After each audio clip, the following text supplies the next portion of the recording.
বেশ গদগদ স্বরে স্ত্রীকে ডেকে বাসুদেববাবু বললেন, এই মিতা, স্বর্ণকে মনে আছে তোমার? আরে আমার কাছে পড়তো জানো, ও এখন ডিএম হয়ে গেছে।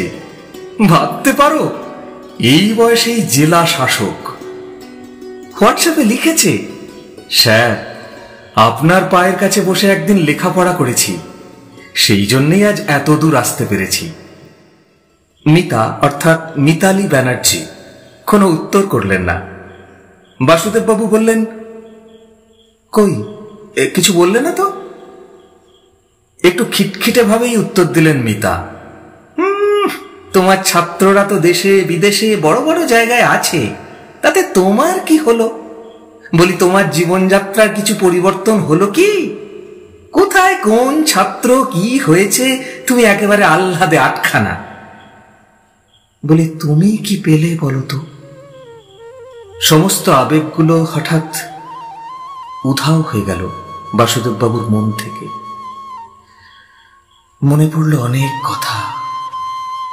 প্রায় ৩৬ বছর আগে বিএসসি পাশ করেই চাকরি পেয়ে গিয়েছিলেন এই ভবতারিণী উচ্চ বিদ্যালয়ে। চাকরি করতে করতেই বিএড করেছিলেন, কিন্তু এমএসসিটা আর করা হয়ে ওঠেনি। তবুও অঙ্কের শিক্ষক হিসেবে তার বিপুল প্রসার, বিস্তর নামডাক। ক্লাস 5 থেকে একেবারে 12 পর্যন্তই ক্লাস নিতে হয় তাকে, যদিও সরকারি নিয়ম অনুসারে 11-12 ক্লাস নিতে হলে মাস্টার্স ডিগ্রি প্রয়োজন। যাক বেশি কথা, হাতে ধরে অঙ্ক শিখিয়েছেন বহু ছাত্রকে, তারা নানান জায়গায় সুপ্রতিষ্ঠিত। কিন্তু তিনি আজও ওই গ্র্যাজুয়েট স্কেলেই রয়ে গেলেন। সত্যি তো, কি পেলেন তিনি? তাকে নিয়ে তো কোনো হুটার বাজানো গাড়ি রাজপথে চলে না। তিনি এসে দাঁড়ালে কোনো আধিকারিক সসম্ভ্রমে দাঁড়িয়েও ওঠেন না। মনটা বেশ দমেই গেল বাসুদেববাবু। রাত্রে ঘুমের ওষুধ খেয়ে ঘুমোতে হয়। আজ ওষুধ খেয়েও ঠিকমতো ঘুম এলো না। হয়তো ভোরের দিকে চোখ লেগে গিয়েছিল, তবুও সকাল সকালই উঠতে হলো। এখন তীব্র দাবদাহের কারণে কয়েকদিন ধরে মর্নিং স্কুল চলছে। সকাল 6:45 হাজিরা। সকাল 6:30 নাগাদ বেরোতে হবে। পরিষ্কার পরিচ্ছন্ন হয়ে সাইকেল নিয়ে এগিয়ে গেলেন স্কুলের দিকে। স্কুলে ঢুকতেই সব ভুলে গেলেন বাসুদেববাবু। প্রাপ্তি অপ্রাপ্তির কথা কিছুই মনে এলো না। প্রায় 1000 খানেক ছাত্র কলকল করছে চারদিকে, যেন যেন অসংখ্য ফুল ফুটে রয়েছে। একটু পরেই শুরু হবে ক্লাস। এদের শেখাতে হবে, এদের মধ্যে আদর্শ বোধ জাগাতে হবে। একটু পরেই শুরু হবে রোজকার লড়াই, রোজগারের লড়াই নয়। প্রথম পিরিয়ড ছিল ক্লাস 7-এ। শিখবি না, শিখিয়েই ছাড়বো, এমন ভঙ্গিতে অঙ্ক করাচ্ছিলেন বাসুদেববাবু। হঠাৎ চোখ পড়ল শেষ বেঞ্চে সৃজন ঘুমিয়ে পড়েছে। ঘন্টা পড়তে খুব বেশি দেরি নেই। ডেকে তুললেন সৃজনকে। ধরপড় করে উঠে দাঁড়ালো সে। বাসুদেববাবু বললেন, খিরে ঘুমাচ্ছিস কেন? রাত্রে ঘুমাসনি? খুব ভয় ভয় করে ছেলেটি বলল, না স্যার। কেন ঘুমাসনি কেন? বাবার খুব জ্বর এসেছিল। সারা রাত মা বাবার মাথায় জলপট্টি দিচ্ছিল, আর আমি পাশে চুপ করে বসেছিলাম। মা বারবার বলছিল, যা গিয়ে শুয়ে পড়, কিন্তু বাবাকে ছেড়ে শুতে যেতে ইচ্ছে করছিল না স্যার। ভোরের দিকে বাবার জ্বরটা নামলো, একটু পরেই আমি স্কুলে চলে এলাম। সারা রাত ঘুমায়নি তো, তাই ঘুমিয়ে পড়েছিলাম। বাসুদেববাবু সহানুভূতির সঙ্গে বললেন, আজ তাহলে না এলেই পারতিস। একদিন স্কুলে না এলে এমন কিছু মহাভারত অশুদ্ধ হতো না। সৃজন অকপট ভাবে বলল, আপনার ক্লাসটা করার জন্যই তো আসা স্যার, কিন্তু সেটাই তো করতে পারলাম না। চোখের কোণটা যেন চিকচিক করে উঠল ছেলেটার। বাসুদেববাবু জিজ্ঞাসা করলেন, হ্যাঁ রে, তোর বাড়ি কোথায়? ছেলেটি বলল, 4 নম্বর ঘোষপাড়া কলোনিতে। তোর বাবা কি করেন রে? বাবা কলের মিস্ত্রি স্যার। কয়েকদিন ধরে জ্বর চলছে তো, তাই কাজেও যেতে পারছেন না। একটু চিন্তিত মুখে বাসুদেববাবু বললেন, ঠিক আছে, তুই বস। সন্ধে নামার একটু পরে বাসুদেববাবু খুঁজে বার করলেন সৃজনদের বাড়ি। দরজায় কড়া নাড়তেই অল্প বয়সী এক মহিলা দরজা খুলে দিলেন। আপনি নিশ্চয়ই সৃজনের মা? বাসুদেববাবুকে মহিলা বিলক্ষণ চিনতেন। একেবারে অবাক হয়ে সসম্মানে বললেন, স্যার আপনি? আসুন আসুন, ভেতরে আসুন। এই সৃজন, দেখে যা কে এসেছেন। বাসুদেববাবু ঘরে গিয়ে বসলেন। ঘর জুড়ে অভাবের চিহ্ন, তবে তার মধ্যেও রুচির ছাপ রয়েছে স্পষ্ট।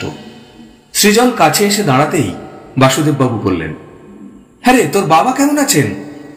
সৃজন বলল, আজকে আর জ্বর আসেনি স্যার, তবে শরীরটা খুব দুর্বল। ঠিক আছে, আমি যাওয়ার সময় তোর বাবাকে দেখে যাব। তুই এখন এক কাজ কর, আজকে তো আমার ক্লাসটা করতে পারিসনি, যা খাতা পেন নিয়ে আয়, অঙ্কের বইটাও আনিস। আজ ক্লাসে যা করিয়েছি তোকে সব শিখিয়ে দেব। 40 মিনিটের ক্লাসে যা শিখিয়েছেন তা শেখাতে শেখাতে 1.5 ঘন্টা পেরিয়ে গেল। ছেলেটার আগ্রহ দেখে বাসুদেববাবু একেবারে অবাক। বললেন, আমি এখন রোজ আসবো তোকে অঙ্ক শেখাতে। ছেলেটাকে অঙ্ক শেখাতে শেখাতে তার মধ্যে অগ্রগমনের বীজ বুনতে শুরু করে দিয়েছিলেন বাসুদেববাবু।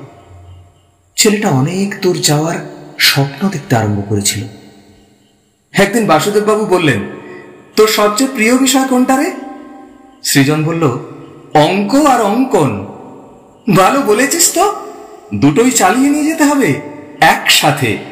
অঙ্কের সঙ্গে অঙ্কনের কোনো বিরোধ নেই। বেশ চলছিল লেখাপড়া, বেশ চলছিল অঙ্ক শেখানো। হঠাৎ আগস্ট মাসের মাঝামাঝি গুরুতর অসুস্থ হয়ে পড়ল সৃজন।